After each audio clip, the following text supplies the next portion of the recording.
கற்றது உலகளவாகவும் கல்லாதது கைவிடங்களவாகவும் இருக்கிறது. Hello everyone, எல்லாரும் எப்படி இருக்கீங்க? நல்லா இருக்கீங்களா? இந்த வீடியோவில் உங்கள்கிட்ட பேசுகிற டாபிக் என்ன அப்படின்னு பார்த்தீங்கன்னா, இன்னைக்கு வந்து தாவேக கவர்மெண்ட்ல என்னென்னலாம் மார்ச் அப்படிங்கிற சில விஷயங்கள் இந்த வீடியோவில் பேச போகிறோம். அப்புறம் டிஎம்கேல சில முக்கியமான டிசிஷன்ஸ் எடுத்திருக்காங்க, அது என்ன அப்படிங்கிறது ஒரு பக்கம் வந்து பேச போகிறோம்.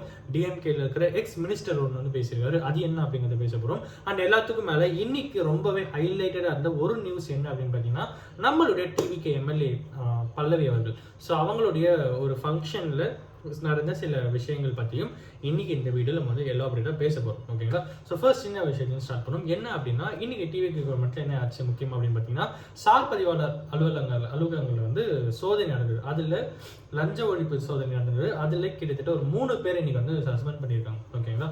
அது ஒரு பக்கம் நடக்குது. இன்னொரு பக்கம் என்ன அப்படின்னு பார்த்தீங்கன்னா, இந்தியா கூட்டணியில் வந்து ஒரு மீட்டிங் நடக்க போகுது. ஓகேங்களா?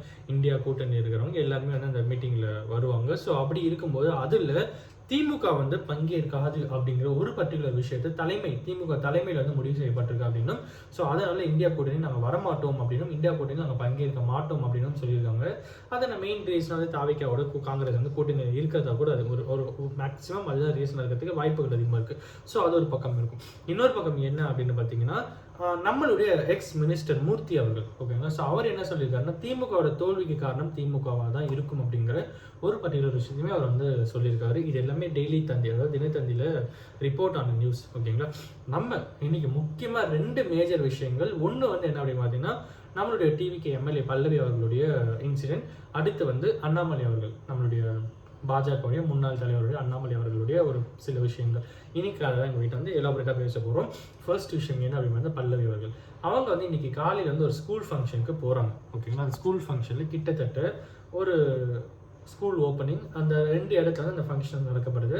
அதில் ஸ்கூலுடைய ஹெச்எம் லெவலிலும் அப்புறம் வந்து பார்த்திங்கன்னா அவங்களுடைய டைரக்டர்ஸ் லெவலில் இருந்தும் எம்எல்ஏ பல்லவி அவர்களுக்கு வந்து இன்விடேஷன் போயிருக்கு. ஸோ அவங்க என்ன இன்விடேஷன் அவங்க வந்து ஆக்சுவலி போயிருக்காங்க. போகும்போது அங்கே வந்து நம்மளுடைய மேயர் பிரியா அவர்கள், சென்னையோட மேயர் பிரியா அவர்கள் வந்து அந்த ஃபங்க்ஷன் அவங்களும் பங்கேற்கிறாங்க. அவங்க வந்து ஆப்வியஸ்லி எல்லாருக்கும் தெரிஞ்ச மாதிரி அவங்க வந்து டிஎம்கே சைட். ஓகேங்களா? ஸோ அவங்களும் வந்து இதில் பங்கேற்கிறாங்க. அவங்க என்ன பண்ணுறாங்கன்னா, குத்து விளக்கு ஏற்றிட்டு அடுத்து வந்து பல்லவி அவர்களுக்கு கொடுக்காம இன்னொரு ஆஃபீஸர் கிட்ட வந்து ஐஏஎஸ் ஆஃபீஸர் கிட்ட வந்து கொடுக்குறாங்க. அப்படிங்கிற ஐஏஎஸ் ஆஃபீஸர் சம்மர் இன்னொரு ஆஃபீஸர் கிட்ட கொடுத்துட்றாங்க. ஓகேங்களா? ஸோ அந்த இடத்துல அவங்க வந்து பல்லவியர்கள் கொடுங்க அப்படின்னு சொல்லும்போது இல்லை இருந்தாங்க அப்படின்னு சொல்லி கொடுக்குற மாதிரி சில வீடியோ கிளிப்ஸ் வந்து இன்னைக்கு ஆன்லைனில் நியூஸில் எல்லா இடத்துலையும் ரிப்போர்ட் ஆச்சு. அதுக்கப்புறம் 2 பேருமே வந்து பேட்டி கொடுக்குறாங்க. யார் அப்படின்னு பார்த்தீங்கன்னா, நம்மளுடைய டிவிகே எம்எல்ஏ பல்லவி அவர்களும் அப்புறம் வந்து பார்த்தீங்கன்னா மேயர் பிரியா அவர்களும் வந்து பேட்டி கொடுக்குறாங்க. அதில் டிவிகே எம்எல்ஏ பல்லவி அவர்கள் என்ன சொல்கிறாங்க அப்படின்னு பார்த்தீங்கன்னா, கிட்டத்தட்ட அவங்களுக்கு இப்போ தான் வந்து ஒரு 1 வீக் முன்னாடி தான் குழந்தை பிறந்தது. ஓகேங்களா? அந்த குழந்தை பிறந்து 1 வீக் தான் ஆச்சு. அவங்க வீட்டிலேருந்து எல்லாருமே வந்து வேண்டாம், அப்புறமா இன்னொரு டைம் பார்த்துக்கலாம் அப்படின்னும் போது இவங்க வந்து என்ன நினச்சிருக்காங்கன்னா, இல்லை ஸ்கூல் ஃபங்க்ஷன் நம்ம எம்எல்ஏ ஆகிட்டு ஃபஸ்ட் டைம் நடக்கிற ஃபங்க்ஷன் நான் போகிறேன் கண்டிப்பாக அப்படின்னு சொல்லிட்டு அவங்க அந்த ஃபங்க்ஷனுக்கு வந்திருக்காங்க. ஸோ அவங்க என்ன சொல்கிறாங்கன்னா, நேற்று நைட் வரைக்கும் மேயர் பிரியா அவர்கள் இந்த ஃபங்க்ஷனில் வரதா கன்ஃபர்மேஷன் இல்லை அப்படிங்கிற மாதிரியும், எப்போ பல்லவி அவர்கள் வந்து வராங்க அப்படின்னு தெரியுதோ அதுக்கப்புறம் தான் நானும் வரேன் அப்படின்னு சொல்லியிருக்காங்க அப்படின்னு சொல்லிட்டு இது எல்லாமே ப்ரெஸ் மீட்டில் பல்லவி அவர்கள் சொல்கிற விஷயங்கள். ஓகேங்களா? அவங்க வந்து அதுக்கப்புறம் மேயர் பிரியா அவர்கள் வராங்க அப்படின்ட்டு தெரிஞ்ச அப்புறம் தான் அவங்க வந்து வரதே கன்ஃபார்ம் ஆகுது. பல்லவி அவர்கள் வராங்க அப்படின்னு சொன்ன அப்புறம் தான் அவங்க வந்து கன்ஃபார்ம் பண்ணுறாங்க. அதுக்கப்புறம் அவங்களும் வந்து வந்துடுறாங்க.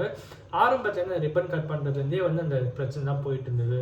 நான் வந்து நின்றுட்டு இருந்தேன், என்கிட்ட கொடுக்காம பக்கத்து ஒருத்தர்கிட்ட கொடுத்தாங்க அப்படின்னா அவங்க வந்து அதை பெருசாக ஏற்றுக்கல. பட் இட்ஸ் ஓகே ஃபைன் அப்படிங்கிற மாதிரி தான் பல்லவி அவர்கள் வந்து இந்த விஷயத்துலேருந்து கடந்து போகிறாங்க. ஓகேங்களா? இதுலேருந்து அவங்களோட பெருந்தன்மை எந்த அளவுக்கு இருக்குது அப்படிங்கிறது நம்மளால் வந்து பார்க்க முடியுது. அந்த ப்ரெஸ் மீட்டில் ஒருத்தர் பேசும்போதே தெரியும்ல, அந்த மாதிரி நம்மளால் வந்து பார்க்க முடியுது. அதுக்கடுத்து என்ன ஆகுது அப்படின்னு பார்த்தா, திருப்பியும் நான் இன்னொரு ஸ்கூலுக்கும் போனோம், அங்கேயும் இதே மாதிரி தான் நடந்தது. அப்போ அவங்க வந்து இன்னொரு ஆஃபீஸர் கிட்ட கொடுத்தாங்க. அவங்க கொடுக்கும்போது அந்த கேண்டில் வந்து அணைஞ்சிருச்சு. அதுக்கப்புறம் கேண்டில் ஏற்றி எங்கிட்ட கொடுத்தாங்க. இல்லை அதை ஏற்றிட்டீங்களே பரவாயில்ல, இட்ஸ் ஓகே அப்படின்ற மாதிரி அங்கேருந்து நான் வந்து வந்துட்டேன். என்னை திட்டமிட்டு என்னை வந்து அவமானப்படுத்தணும் அப்படின்றதுக்கே செஞ்ச மாதிரி இருக்குது அப்படின்ற மாதிரி பல்லவி அவர்கள் வந்து சொல்லியிருக்காங்க. ஸோ இது ஒரு பக்கம் நடந்தது. இன்னொரு பக்கம் என்ன அப்படின்னு பார்த்தீங்கன்னா, மேயர் பிரியா அவர்கள் வந்து ஒரு ப்ரெஸ் மீட் கொடுக்குறாங்க. அவங்க என்ன சொல்கிறாங்கன்னா, நான் வந்து ப்ரோட்டோகால் படி எல்லாமே ஃபாலோ பண்ணேன். ஃபர்ஸ்ட் வந்து சேர்மன் லெவலேருந்து, அப்புறம் ஐஏஎஸ் ஆஃபீஸர்ஸ்லேருந்து, அதுக்கப்புறம் வந்து எம்எல்ஏஸ், அப்புறம் வந்து யார் சேர்மேன் கவுன்சிலர், இந்த மாதிரி வந்து இதில் அவர் ஃபர்ஸ்ட் மேயர்லேருந்து சேர்மேன் கவுன்சிலர் இருக்கும். அந்த ப்ரோட்டோகால் படி தான் நம்ம வந்து கொடுக்கணும். நாங்கள் வந்து ப்ரோட்டோகால் படி தான் அவங்க இன்வைட்டும் பண்ணணும். எல்லாமே வந்து நாங்கள் ப்ரோட்டோகால் படி அப்படிதான் நாங்கள் ஃபாலோ பண்ணமே தவிர நாங்கள் இந்த இடத்துல வந்து விதியும் மேலே வந்து பப்ளிக் சர்வன்ஸ் ஆக்சுவலாக என்ன பண்ணணுமோ அதை நாங்கள் பண்ணியிருக்கோம் அப்படிங்கிறத பிரியா அவர்கள் வந்து அவங்களோட ஸ்டாண்ட் வந்து எடுத்து வைக்கிறாங்க. இந்த 2 விஷயத்துமே நீங்கள் உங்ககிட்ட எடுத்து வச்சுட்டு நீங்கள் டிசைட் பண்ணலாம் யார் சரி தப்பு யார் சரி கரெக்ட் அப்படிங்கிறது. ஓகேங்களா? இந்த ஒரு பிரச்சனை. இன்னொரு பக்கம் என்ன அப்படின்னு பார்த்தீங்கன்னா, அரசியலை நீங்கள் திரும்பி பார்க்குற அளவுக்கு, தமிழ்நாடு அரசியலை திரும்பி பார்க்குற அளவுக்கு ஒரு முக்கியமான சம்பவம் நாளைக்கு நடக்கும் அப்படிங்கிற மாதிரி எதிர்பார்க்கப்படுது.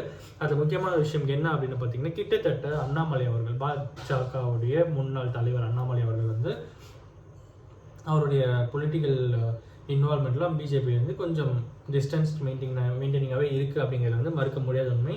எந்த ஒரு பொறுப்புலையுமே இல்லாமல் இன்றைக்கி அவர் வந்து ஒரு நார்மல் ஒரு மெம்பராக தான் அவர் வந்து இருந்துட்டுருக்காரு. ஸோ அவர் வந்து ரெசிக்னேஷன் லெட்டர் வந்து கொடுத்துருக்காரு பிஜேபியில். ஸோ அங்கே வந்து தலைமையில் என்னாச்சு அப்படின்னு பார்த்தா அது வந்து அடுத்து வந்து மோடி அவர்கள்கிட்ட, நம்மளுடைய prime minister of India Modi அவர்கள்கிட்ட அந்த ரெசிக்னேஷன் லெட்டர் போயிருக்கு. ஸோ அவர் வந்து வெயிட் பண்ணுங்கள், எதுக்கு அவசரப்படுறீங்க, வேண்டாம் அப்படின்ற மாதிரி சொல்கிறதாகவும், இதை குறித்து அவர் எந்த ஒரு மனமும் தெரிவிக்கவில்லை. மோடி அவர்கள் வந்து எதுவும் டிசிஷன் எடுக்கல அப்படிங்கிறதுக்காகவே சில விஷயங்கள் ஹோல்டாக இருக்குது அப்படின்னும், தமிழ்நாட்டில் அண்ணாமலை அவர்கள் வந்து ஒரு புதிய கட்சி ஓப்பன் பண்ண போகிறார் அப்படிங்கிற விஷயங்கள் வந்து எல்லா இடத்துலையுமே பரவிட்டு இருக்கு. இன்ஃபேக்ட் இன்னைக்கு வந்து அண்ணாமலை அவர்களுடைய பிறந்த நாள். நம்ம வந்து எல்லாருக்குமே வந்து அனைவரும் சார்பாக நம்ம வந்து அண்ணாமலை அண்ணா அவர்களுக்கு வந்து பிறந்தநாள் நல்வாழ்த்துக்கள் வந்து சொல்லிப்போம். ஸோ அவருடைய வாழ்க்கை, அவருடைய ஃபியூச்சர் எல்லாமே மிகப்பெரிய மேன்மை அடையணும் அப்படிங்கிறதும் நம்மளுடைய வாழ்த்துக்களாக நம்ம வந்து அண்ணா கிட்ட வந்து சொல்லிப்போம். வாழ்த்த வயதில்லை அப்படின்னாலும் வணங்கி விஷ் பண்ணிப்போம். இது ஒரு பக்கம் இருந்தாலும் இன்னொரு விஷயம் என்ன அப்படின்னு பார்த்தீங்கன்னா, நாளைக்கு வந்து அண்ணாமலை அண்ணா வந்து ஒரு ஓப்பன் டாக் வந்து கொடுக்க போகிறேன் அப்படின்ற மாதிரி இன்ஸ்டாகிராமில் வந்து போட்டிருந்தார். நான் வந்து அதை போஸ்ட் போட்டு 10 மினிட்ஸில் பார்த்தேன். அவருடைய ஸ்டேட்டஸில் இருந்தது. பட் அதுக்கப்புறம் நியூஸில் எல்லாத்தையும் ஃப்ளாஷ் பண்ண ஆரம்பிச்சிட்டாங்க. நாளைக்கு அண்ணாமலை வந்து என்ன பேச போகிறாங்க அப்படிங்கிறது வந்து எல்லாருமே பார்த்துட்டு இருக்கிற ஒரு விஷயமா இருக்குது. ஹோப் ஸோ இன்னைக்கு இதை அவங்ககிட்ட பேசணும் அப்படின்னு சொல்லிட்டு நினச்சேன். இந்த வீடியோ யாருன்னா ஒருத்தருக்கு நிறைய வச்சாங்கன்னு சொல்லி நான் நம்புகிறேன். Thank you so much. அண்ட் இன்னொரு விஷயம் என்ன அப்படின்னு பார்த்தீங்கன்னா, நீங்கள் இந்த வீடியோ உங்களுக்கு உண்மையாகவே பிடிச்சிருக்கு, உண்மையாகவே வந்து டிவிகே கவர்மெண்ட்டில் என்னெல்லாம் நடந்துட்டு இருக்குன்ட்டு நம்ம வந்து டெய்லியாக வந்து ஒரு அப்டேட்டாக வந்து கொடுத்துட்டுருக்கோம். இது உங்களுக்கு உண்மையாகவே பிடிச்சிருந்தா என்னை கண்டினியூ பண்ணலாம் அப்படிங்கிறது நீங்கள் ஷேர் பண்ணுங்கள். இல்லை நம்ம எப்பயும் போல் வேறு கண்டென்ட்ஸ்லாம் பேசலாம் அப்படின்னு நினச்சாலும் நீங்கள் ஷேர் பண்ணுங்கள். We can discuss over it. And உங்களுடைய விஷயம் தான் என்னுடைய கன்சிடரேஷன். மக்கள் தீர்வு மகேஷன் தீர்ப்பு அப்படிங்கிறது வந்து எந்த ஒரு சந்தேகமும் இல்லை அப்படின்னு சொல்லி இந்த வீடியோ முடிச்சிடணும் அப்படின்னு இன்னும் யாரோ ஒருத்தர் நல்ல சொல்லி நான் நம்புகிறேன். Thank you so much.